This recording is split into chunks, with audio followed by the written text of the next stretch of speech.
I hear time and time again about people who want to invest in property under their self-managed super fund. And here are three major things that I want you to be thinking about and being aware of before you do it with your super. Number one, how much money are you going to invest and for how long? So think about this. If we have $750,000 that we want to spend on a property, how long are we going to own this property for? Because the longer we own it for, the higher chances we are going to have at making money, right? Simple.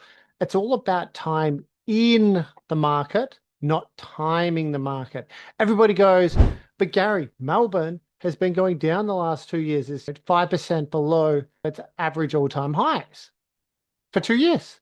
It's going really, really bad. I'm like, yeah, which means when the cycle ends, it's going to start going up and up and up again.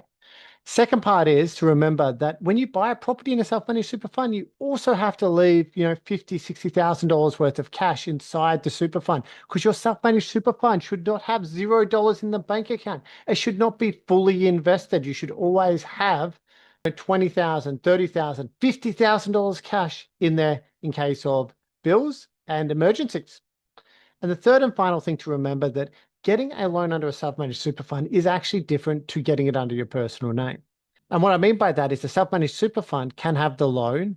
It would be a limited recourse lending loan. Many of you wouldn't be across what that is in Australia, but in Australia, that means that if you default on that loan, then the super fund's other assets will be protected, but the amount of money that you've invested as a deposit into that property won't be. Now, I'm going to show you some quick numbers, one of my favorite spreadsheets. Some of you will be aware of seeing this spreadsheet from time to time, but I'm going to show you the numbers that really matter. I'm an analytical person. So what I did was I looked at a property, and let's just say it's $750,000.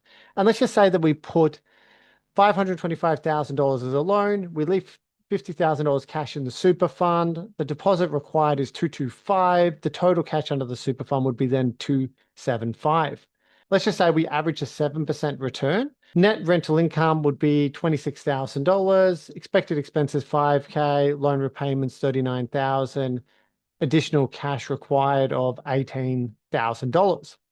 Now, I've done the basic maths for you. This is averages, this is basic, I get it, but I've done the basic maths for you.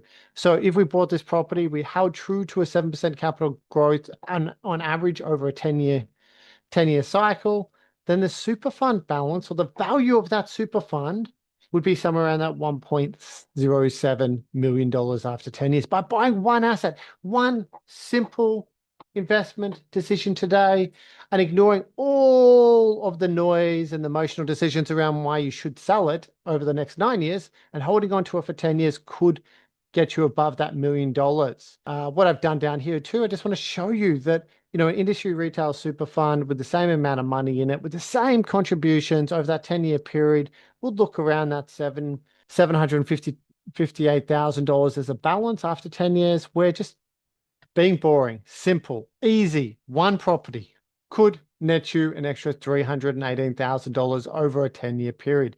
Not that hard. Remember, everyone, investing is really, really important to take control of your financial future. You need to be across what you're investing in, why you're investing in it, and not just be blindly buying stocks on the stock market or whatever you may be doing. I'm Gary Brown. Keep investing and take control of your financial future.